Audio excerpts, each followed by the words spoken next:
In every chapter of this book, mention has been made of the money-making secret, which has made fortunes for more than 500 exceedingly wealthy men, whom I have carefully analyzed over a long period of years. The secret was brought to my attention by Andrew Carnegie more than a quarter of a century ago. The canny, lovable old Scotsman carelessly tossed it into my mind when I was but a boy. Then he sat back in his chair with a merry twinkle in his eyes and watched carefully to see if I had brains enough to understand the full significance of what he had said to me. When he saw that I had grasped the idea, he asked if I would be willing to spend 20 years or more preparing myself to take it to the world, to men and women who, without the secret, might go through life as failures. I said I would, and with Mr. Carnegie's cooperation, I have kept my promise. This book contains the secret after having been put to a practical test by thousands of people in almost every walk of life. It was Mr. Carnegie's idea that the magic formula, which gave him a stupendous fortune, ought to be placed within reach of people who do not have time to investigate how men make money. And it was his hope that I might test and demonstrate the soundness of the formula through the experience of men and women in every calling. He believed the formula should be taught in all public schools and colleges, and expressed the opinion that if it were properly taught, it would so revolutionize the entire educational system that the time spent in school could be reduced to less than half. His experience with Charles M. Schwab and other young men of Mr. Schwab's type convinced Mr. Carnegie that much of that which is taught in the schools is of no value whatsoever in connection with the business of earning a living or accumulating riches. He had arrived at this decision because he had taken into his business one young man after another, many of them with but little schooling, and by coaching them in the use of this formula, developed in them rare leadership. Moreover, his coaching made fortunes for every one of them who followed his instructions. In the chapter on faith, you will read the astounding story of the organization of the giant United States Steel Corporation, as it was conceived and carried out by one of the young men through whom Mr. Carnegie proved that his formula will work for all who are ready for it. This single application of the secret by that young man, Charles M. Schwab, made him a huge fortune in both money and opportunity. Roughly speaking, this particular application of the formula was worth $600 million. These facts, and they are facts well known to almost everyone who knew Mr. Carnegie, give you a fair idea of what the reading of this book may bring to you, provided you know what it is that you want. Even before it had undergone 20 years of practical testing, the secret was passed on to more than 100,000 men and women who have used it for their personal benefit, as Mr. Carnegie planned that they should. Some have made fortunes with it. Others have used it successfully in creating harmony in their homes. A clergyman used it so effectively that it brought him an income of upwards of $75,000 a year.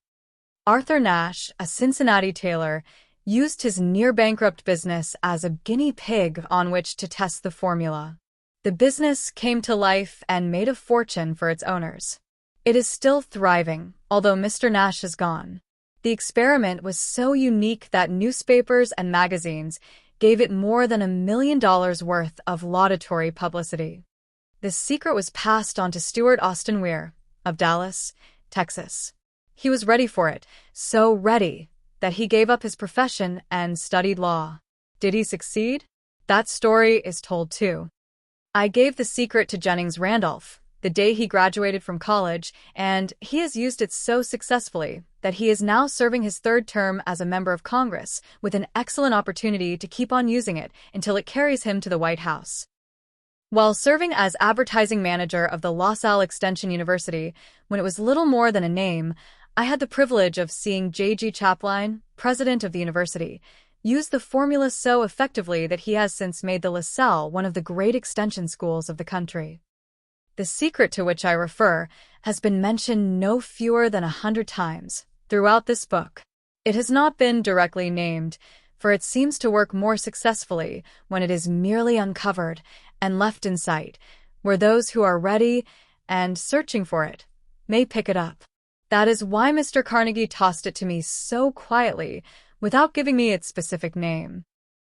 If you are ready to put it to use, you will recognize this secret at least once in every chapter.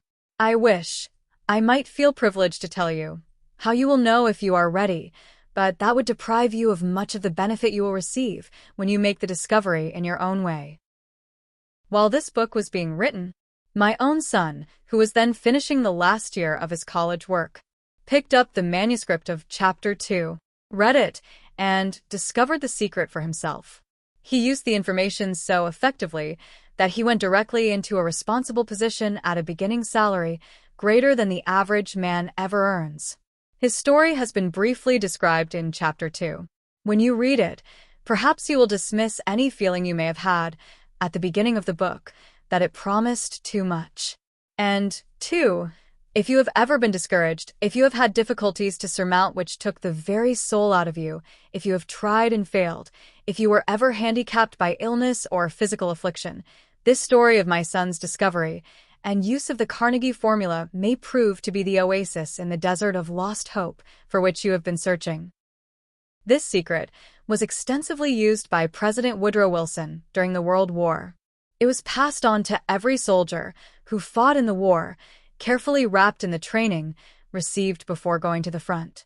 President Wilson told me it was a strong factor in raising the funds needed for the war. More than 20 years ago, Honorable Manuel L. Quezon, then resident commissioner of the Philippine Islands, was inspired by the secret to gain freedom for his people. He has gained freedom for the Philippines and is the first president of the Free State.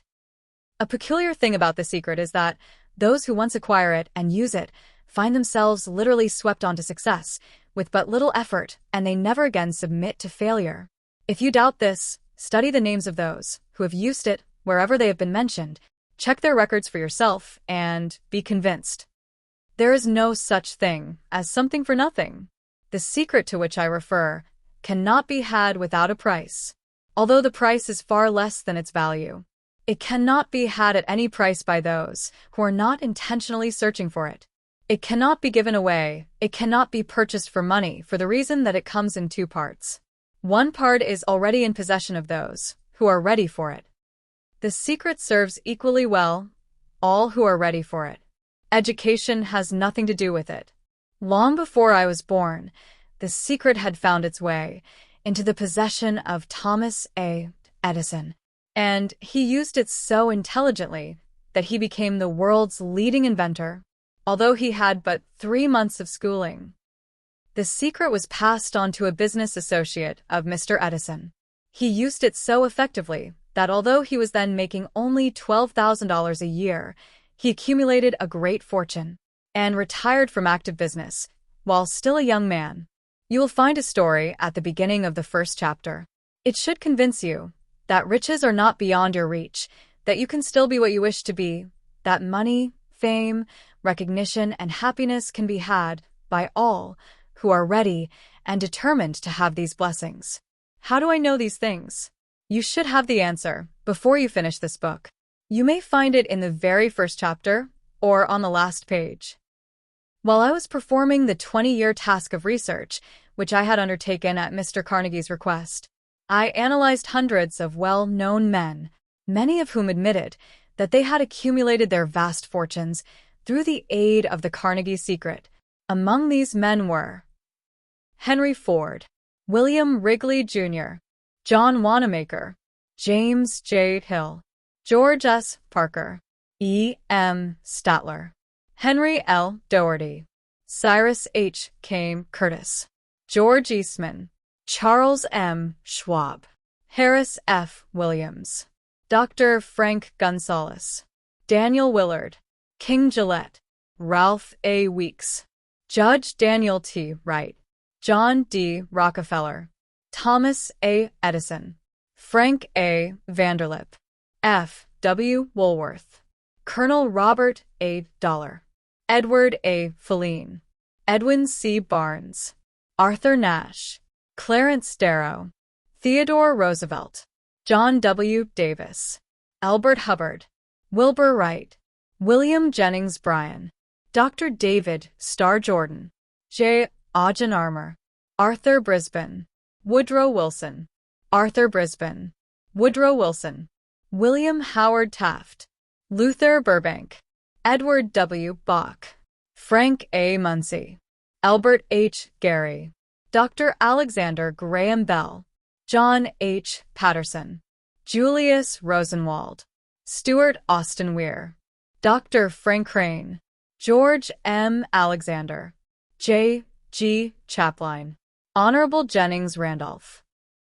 These names represent but a small fraction of the hundreds of well-known Americans whose achievements, financially and otherwise, prove that those who understand and apply the Carnegie Secret reach high stations in life. I have never known anyone who was inspired to use the secret who did not achieve noteworthy success in his chosen calling.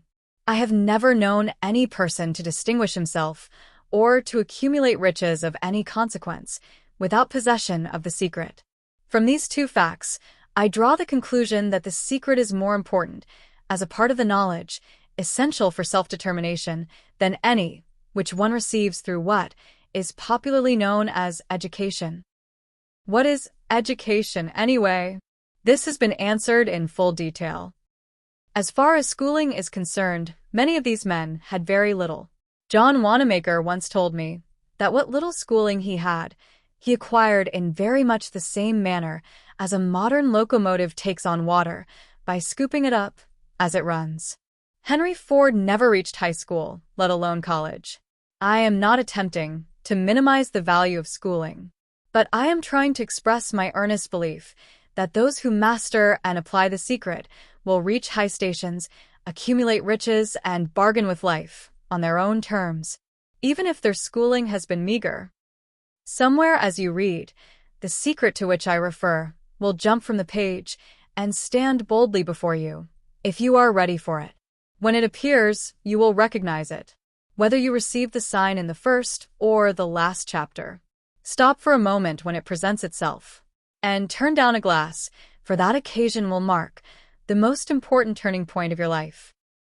We pass now to Chapter 1, and to the story of my very dear friend, who has generously acknowledged having seen the mystic sign, and whose business achievements are evidence enough that he turned down a glass.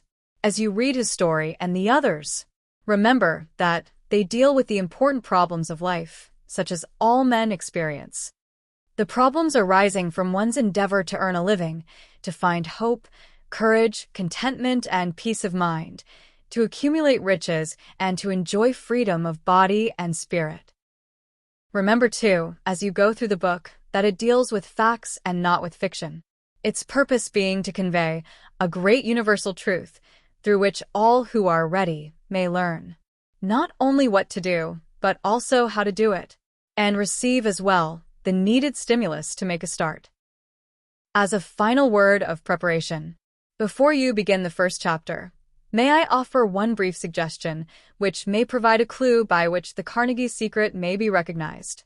It is this: all achievement, all earned riches, have their beginning in an idea. If you are ready for the secret, you already possess one half of it. Therefore, you will readily recognize the other half the moment it reaches your mind.